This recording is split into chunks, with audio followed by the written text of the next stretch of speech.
Да, уважаемые коллеги, это, наверное, самая обсуждаемая, самая критикуемая поправка. Причем, я думаю, многим из вас уже поступили соответствующие обращения. Речь идет о VPN-ах, об их использовании. Я напомню, что на сегодня их использование не запрещено, но вот в той редакции, в которой эта поправка вносится, фактически им воспользоваться будет нельзя. Либо за это будут предусмотрены соответствующие санкции.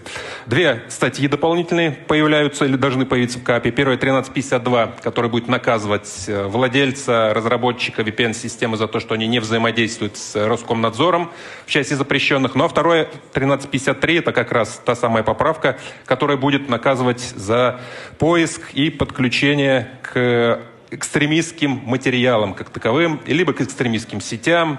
То есть любой человек, который через VPN или без VPN выйдет, например, вот в Instagram, признанный, напомню, экстремистским сообществом, Facebook, то же самое, Twitter, либо YouTube пока еще не попал, но я думаю, в ближайшее время он тоже туда будет включен. Плюс те, кто случайно, либо специально, либо еще по какому-то причине коснулся 6000 материалов, признанных экстремистским. Это книги, это фильмы, это музыка, это еще там, причем это список регулярно пополняется, и я не думаю, что он так широко знаком нашим людям. Вот все они будут подвергаться соответствующим штрафам.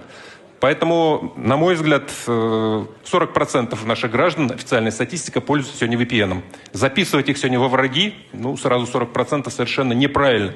Точно так же, как и наказывать их вот за подобного рода действия, не предложив никакой альтернативы, тоже неправильно. Вот, опять же, для понимания, для некоторых это развлечение, для некоторых это даже маленький бизнес.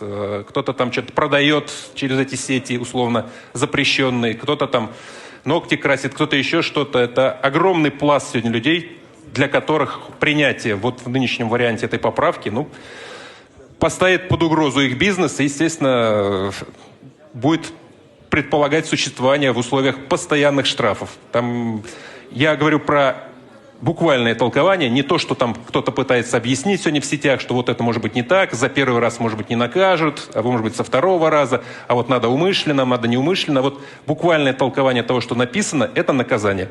За попытку в том числе, ну и вот такая мысль преступления у одного автора, есть такое понятие, вот фактически предлагается наказывать за мысли преступления. Мы реализуем самые такие, казалось бы, нелепые варианты до антиутопий. Пожалуйста, мнение комитета.